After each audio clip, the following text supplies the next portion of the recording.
एक छोटे से गांव में रतन अपने बेटी कृति के साथ एक छोटे से घर में रहता था।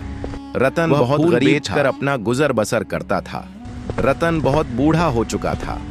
अब उसका शरीर भी जवाब दे रहा था। बेटी कृति बहुत होनहार थी।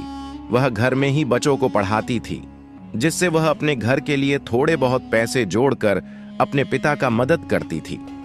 एक दिन रतन फूल बेचने जा रहा होता है। उसी समय कृति बोलती है, पिताजी, अब आपके शरीर में उतनी जान नहीं बची कि आप फूल बेच सको। पिताजी, आप घर पर आराम क्यों नहीं करते हो?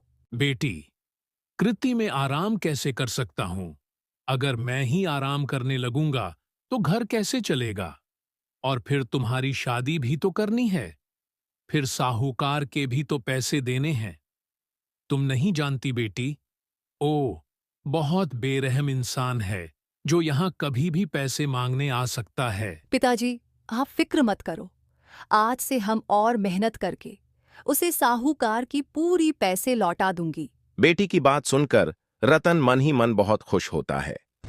रतन बिना कुछ कहे बाजार की ओर फूल बेचने निकल जाता है। शाम को जब रतन फूल बेचकर घर लौटता है, तब कृति उसे खाना देती है और बोलती है, पिताजी, आप किसी से पैसे लेकर उसे साहूकार को क्यों नहीं दे देते हो? बेटा, बुरे वक्त में सारे रिश्तेदार मुंह मोड़ लेते हैं। ना तो पड़ोसी काम आता है और ना ही रिश्तेदार। लेकिन पिताजी, वह साहूकार कल अपने पैसे लेने आएगा। अगर कल उसको पैसे नहीं मिले तो वह हम लोगों को साथ कुछ भी कर सकता है। रतन यह सब बातें सुनकर सोच में पड़ जाता है। वह सोचता है कि वह इस साहूकार से अपना पीछा कैसे छुड़ाएं। इतना कहने के बाद वह सोने चला गया। अभी सुबह जब वह फिर से अपने घर से फूल बेचने के लिए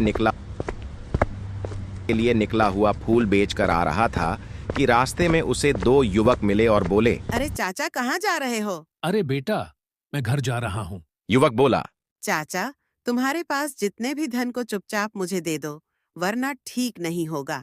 ये सब सुनकर वह बहुत घबरा गया और बोला, बेटा, मैं बहुत गरीब हूँ। मुझे एक बेटी भी है जिसकी शादी करनी है और साहूकार के पैसे भी चुकाने हैं। कृपया मुझे जाने दो। ये सब सुनकर दोनों युवक भावुक हो गए और बोला, चाचा, आज तक हम बहुत गलत काम किए हैं। आज एक अच्छी काम करके देखता हूँ।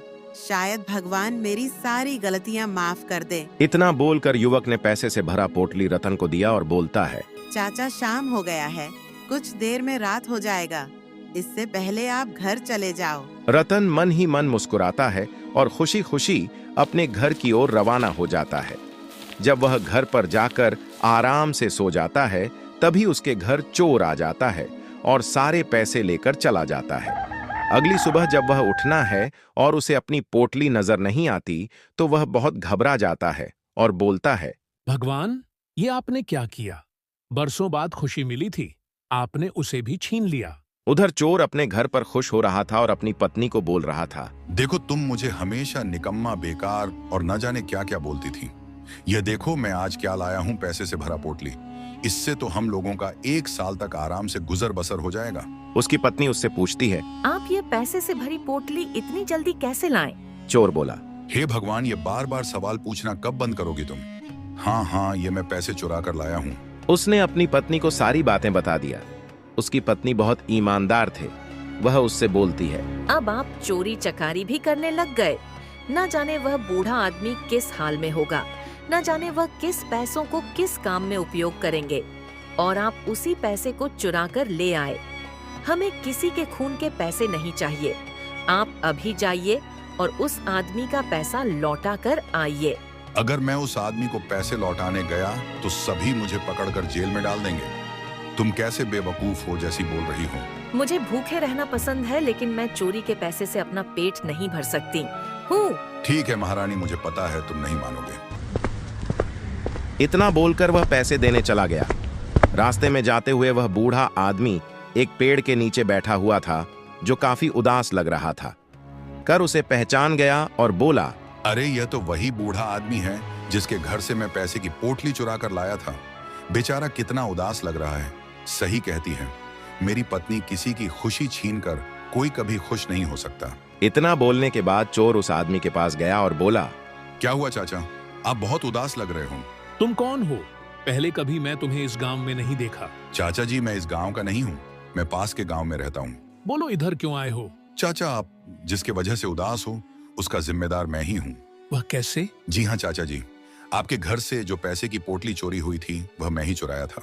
क्या वह पैसे तुमने चोरी किया था? हाँ चाचा जी, लेकिन आप पुलिस को मत बताना।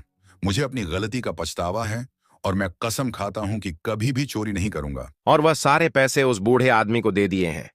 भगवान, आपकी लीला तो महान है। आप तो चोर को भी साधु बना दिए। जाओ, मैं तुम्हें माफ किया। इतना बोलने के बाद वह वहां से चला गया। रतन उसे पैसे से अपने सारे परेशानियां दूर करके अच्छी जिंदगी जीने लगा।